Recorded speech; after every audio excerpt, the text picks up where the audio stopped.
Okay, hello everyone, this is Jonathan Rizal and I'm coming with the final part of your chapter 3. 3.9, Keadaan negara kita selepas kekalahan Jepun. That means by this point, World War II has ended because your Japan has surrendered themselves. They have lost kekalahan. And there are quite a few aspects to talk about. Most importantly, we're going to focus on this pengakhiran Perang Dunia Kedua di Asia Pasifik because of Jepun, dan peristiwa penyerahkalahan Jepun, tentera Jepun, dan penguasaan Bintang 3, which is your MPAJA, your Malayan's People's Anti-Japanese Army di Tanah Melayu, because after Japan left and the British people couldn't immediately come in, they started taking over your Tanah Melayu. Dan tindakan PKM melalui Bintang 3, PKM is your Parti Komunis Kuomintang, right? Parti Kuomintang.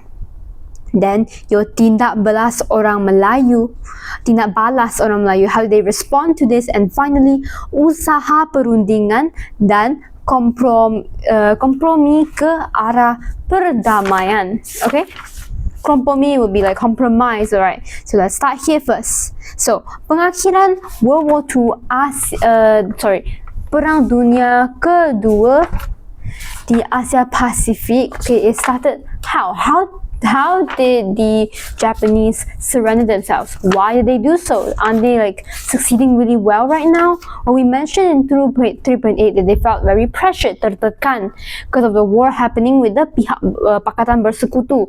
Now, what happened was on the 6th of August, 6 August 1945, bomb atom, your atomic bomb called Little Boy, digugurkan, thrown on top of Hiroshima, one of the bandas. Then, 2 days later, on the 8th of August 1945, Cabinet Jepun, which means that your parliament, in a sense, bermesyuarat, they had a meeting and they decided, memutuskan, that means they made the decision that peperangan diteruskan. They're gonna continue with the war. Okay, they're like, digefa, we can go on, we can do this, semangat Bushido. But on the 9th of August, which is 1 day later, when your pihak bersekutu were like, oh, these guys aren't surrendering, well, guess what? We're gonna launch another one. Bomb atom Fat Man. Boom, Fat Man came on, digugurkan, thrown on top of, was not thrown, fallen, okay, dropped onto Banda Nagasaki. So this is 2 bombs already, 1 little boy and 1 fat man, and thus your 15th of August, which is a few days later, your Maharaja Hirohito mengumumkan Jepun menyerah kalah, because they're like, okay, no, this is too serious, we cannot keep this up anymore. Then on a side part, it's you can just read up about, is how Jepun, your Maharaja Hirohito meminta, he requested agar Maharaja terus diiktiraf sebagai pemerintah, that continued to be viewed and recognized as a ruler. And this request by Our Majesty Maharaja Hirohito dipersetujui oleh pihak bersekutu. So they accepted. They were like, okay, sure, why not? Why do we emphasize this? Because we know that from World War I, you know how like German, they lost, and we talk about how kedaulatan, the whole kedaulatan image, negara, whatever, was dijajaskan, and this was Japan's way of ensuring that, hey, that better not happen. Okay, now coming on to the next part. So selepas Jepun menyerah kalah, okay, what happened then? Well, your Lord Mountbatten, you're gonna see him in chapter 490, so just remember him lah. So he decided he is the pemerintah. He decided because he's the pemerintah tertinggi tentera bersekutu di Asia Tenggara, the highest leader terkau leader of the tentera British in Asia Tenggara, Southeast Asia, to merancang untuk segera mendarat, immediately, as quick as possible, land in Tanah Melayu semula. So immediately take back the power. But did this actually happen? No, tidak dibenarkan. Why? Because mereka mesti selesai upacara penyerahan rasmi oleh pemerintah tentera Jepun. That means they had all these upacara rasmi to be like, okay, no more wars anymore, guys. So they could not immediately do that. So who was this for, right? Kepada General Douglas MacArthur, pemerintah tertinggi tentera bersekutu di Pasifik. Okay, that's it. So the next day, on the 3rd of September, only then, on 1945, tentera British mula kembali ke Tanah Melayu. They came back, and upacara rasmi penyerahan kala tentera Jepun, the whole official ceremony where Jepun surrender, diadakan di Sabah, Sarawak, Singapura, and Tanah Melayu. Quite a lot of S's here. Okay, so that leaves us with the open space to know that it took about 2 weeks, okay, before the British could officially come back to Tanah Melayu, and a lot of shit went down. Before we go on to that, we should talk about the peristiwa kekalahan tentera Jepun. So what exactly went down? Okay, this one I'm just going to go through it, not much to say. So on the 3rd of September 1945, 3 minggu selepas Jepun menyerah kalah, pendaratan pertama tentera British di Pulau Pinang. 3 weeks, 3 minggu. I said 2 weeks, apparently I'm wrong. 3 weeks actually. The first landing by the British soldiers in Penang. And on the 10th of September, pemerintah tertinggi tentera Jepun ke-37, Lieutenant General Masao Baba, menyerah kalah di Surrender Point, Labuan. Then on the 11th of September, Major General Hiyo Yamamura menyerah kalah, surrendered kepada tentera bersekutu di atas kapal tentera laut Australia, HMAS Kapunda di Kuching, Sarawak. So Sabah and Sarawak happened a lot later lah.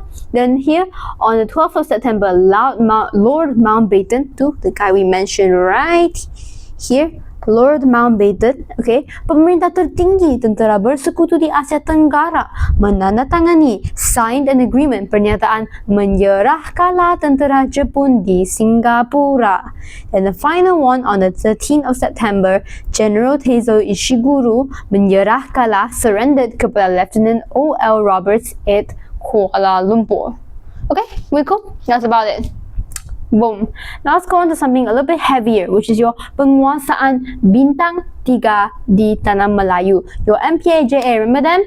Your anti-Japanese army. Well, let's see what they got up to with these 3 weeks free from any kind of penjajahan. See, why do we have this open space, right, for them to take over Tanah Melayu? It's because of the kelewatan pendaratan. That means they had a late landing semula to come back to our country by the tentera British. It took them a while, right? Because all of the upacara rasmi di Tanah Melayu. Kerana they tell you the facts. Okay, over here lah.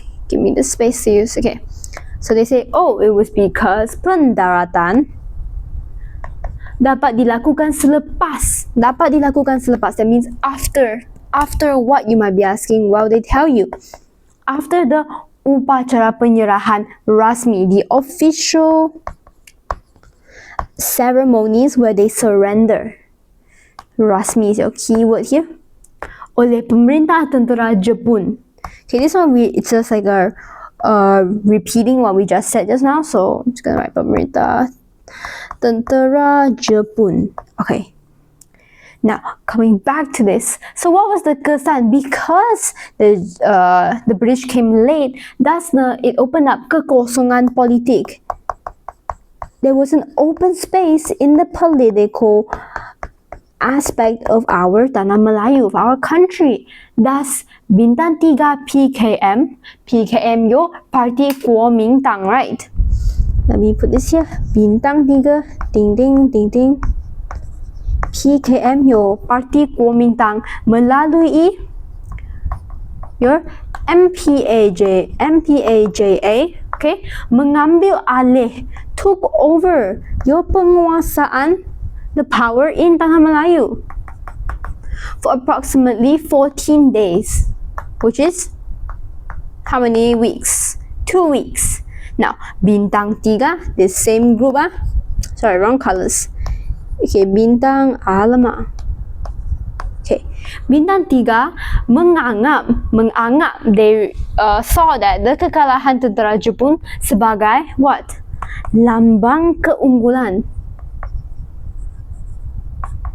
and kekuatan, strength and keberanian. Okay, Mereka menentang pendudukan Jepun. It was time for them to fight against the Japanese settlement. So, what was their punya tindakan? What did they do? Right, your PKM, your Parti Komintang. Well, the first thing they did, menguasai means to take power, take control of the bandas, the cities. What else?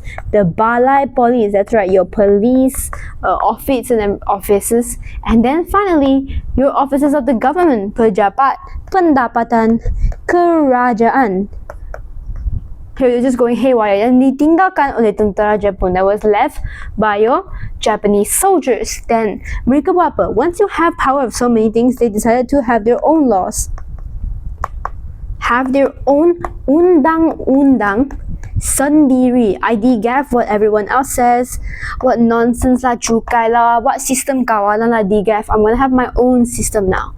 Then menggunakan mahkamah. They use the mahkamah. Mahkamah is what? The court.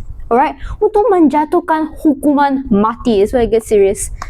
To do what? Jatuh your hukuman mati. Death sentences. The death penalty upon who? Well, upon sesiapa yang bekerjasama dengan Jepun. Because remember, your PKM, your Komintang, your Bintang 3, they don't like the Japanese. To whoever that is still supporting, still working with the Japanese. So you can see how this escalated very quickly, because you have to understand that your Parti Komintang is mostly consisted of what? Chinese people. And who were they attacking? Well, most of the people who were still supporting the Japanese were your local Malays. So terutamanya orang Melayu. And you can imagine just what kind of drama this is stirring up, right? Moving on to your fourth point. What else did they do? Menyiksa dan membunuh. Not only did they have their death sentences, they also decided to torture and kill. Membunuh. Who did they kill? Anggota police, your police members, because they took over the balai police. You can imagine people were stopping them and they're like, well, that's it, I'm gonna murder all of you. Askar, your soldiers, dan pegawai daerah, because remember they took over the pejabat, the places, the pentadbiran, kerajaan, all of these things, right? So the people who were formerly working there, who probably would have went against these crazy maniacs, were killed and tortured. And final group is your pasukan sukarelawan, relawan Melayu. Now, tindakan, why did they do so? Because this action from them, right? Tindakan ini dianggap perbuatan melampau, right? So all of these actions to kill people, to torture people, right? This was seen as a crazy, ridiculous idea. This word melampau, we've seen it used for the fascisma and the Nazisma in chapter 3.3. So you can imagine how this is kaitkan dengan your tindakan PKM melalui Bintang 3. Mencabar kesabaran orang Melayu. They were challenging the patience of the Malay people. So now, let's come to what the Malay people did. Okay, seeing all this nonsense going on, they're like, okay, that's it, that's enough. We need to do something. So, the fakta is number 1. Your Bintang 3, which is your Parti Komintang, right, mengancam, they were threatening. What were they threatening? Your institusi politik and your kekeluargaan. What else? And your agama Islam. Okay? See, menyebabkan orang Melayu bersatu because of your crazy rampant fire, whatever rebellion that's going on with your PKM. It caused the orang Melayu to bersatu. They had to work together to go against these very weaponized, heavily weaponed communist people, communist members. You should know that, right? Because we learned that in MPAJA, they had the bantuan from the British, you know, from the Force 136, 136. They received what? Weapons, ubat-ubat lah, whatever lah. That means they had leverage against these people. So, orang Melayu membentuk, okay, this one, keyword here, gerakan. This is called your Fisabilillah. Sabilillah. Okay, hold on. Sabilillah. How many triple L's or two L's? Okay. So, sebabnya, why did they have this? Well, gangguan bintang 3 dalam urusan agama, keagamaan. Not only did they just do like the balai polis lah, what else? The pejabat lah, your bandar lah, they also went on to disturb. Gangguan is a disturbance. Over where? Your keagamaan. Or your urusan keagamaan. That means they were outside the surau and masjid. So you can imagine just how high the stakes are at this point. Then the tujuannya. What was the point of having your gerakan sifas? Gerakan fi sabilillah.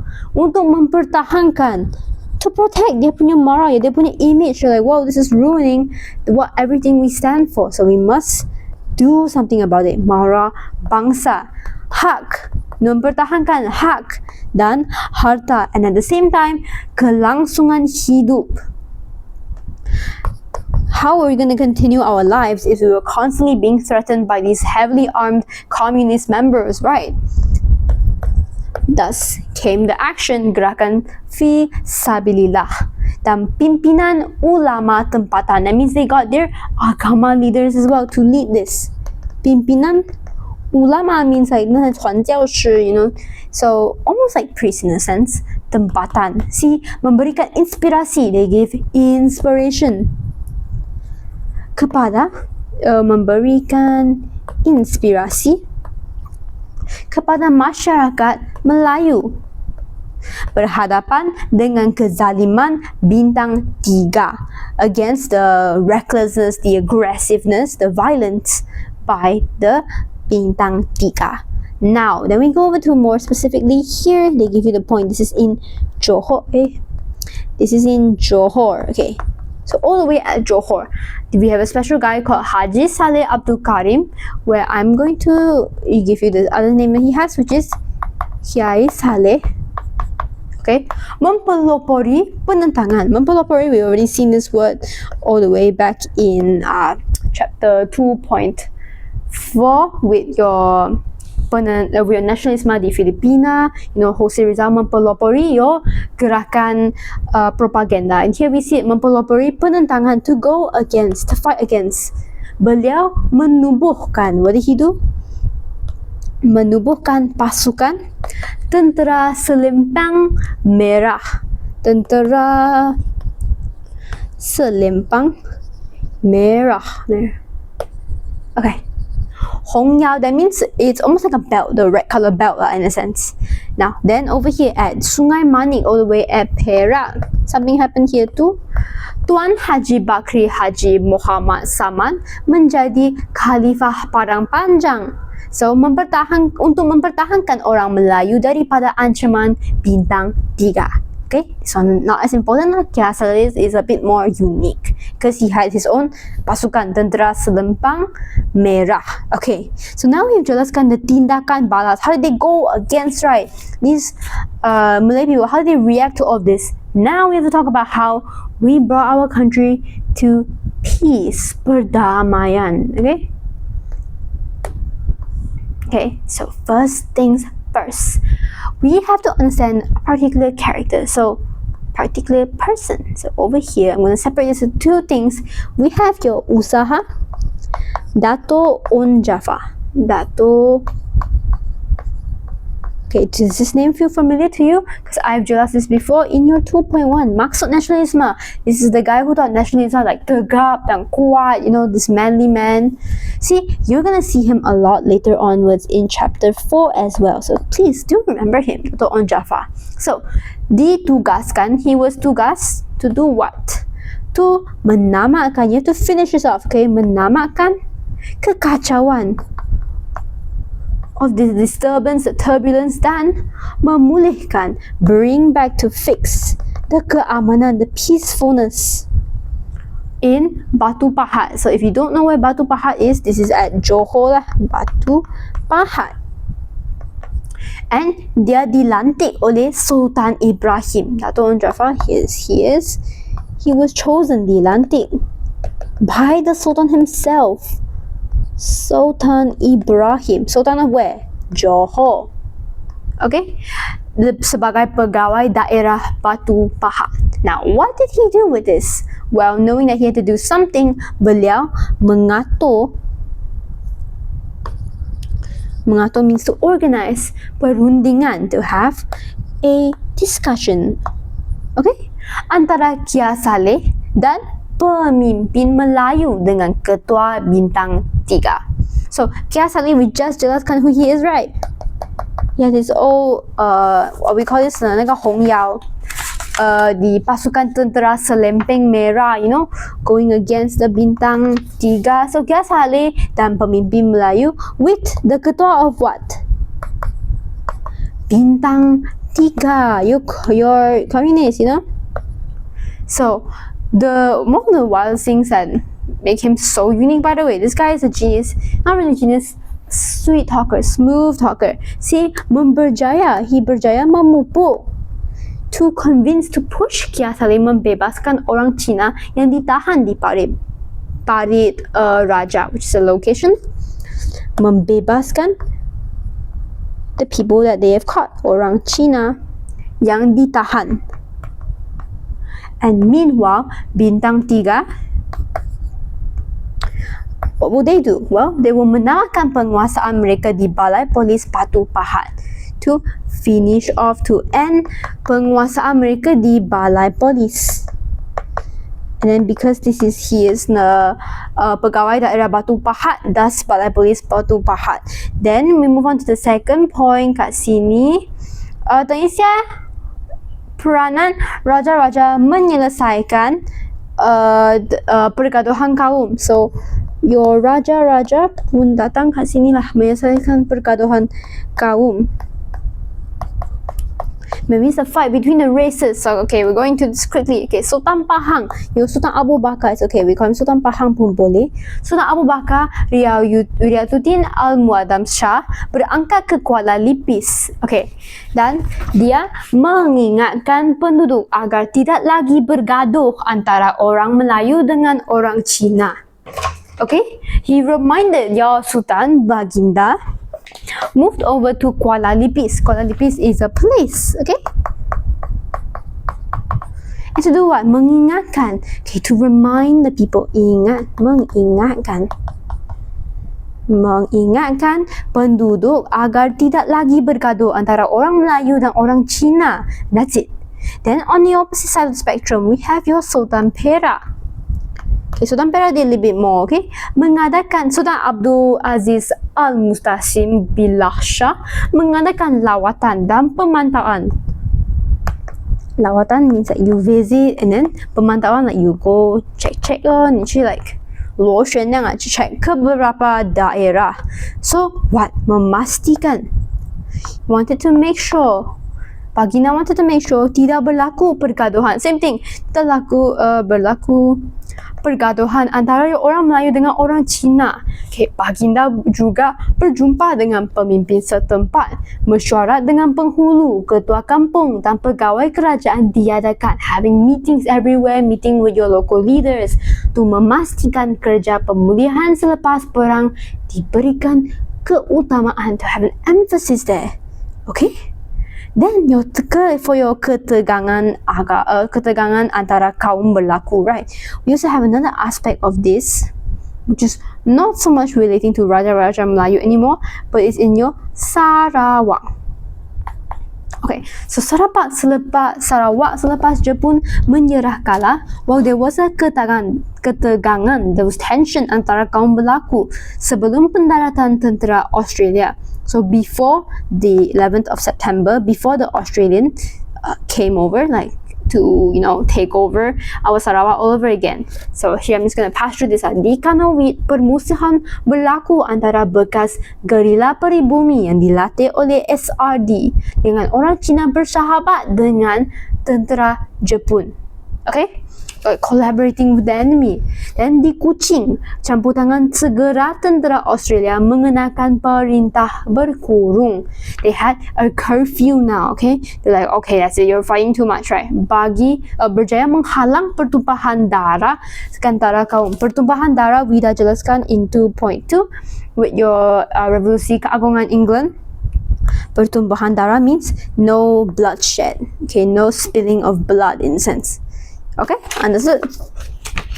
And that marks the end of our chapter 3. Look at how much we talked about. Okay, you see this? Jelaskan. Amazing. Okay, this is your 3.9 Keadaan negara kita selepas kekalahan Jepun. And that's the end of the entirety of chapter 3, talking about konflik dunia dan pendudukan Jepun. I will see you all for the next one. Bye-bye.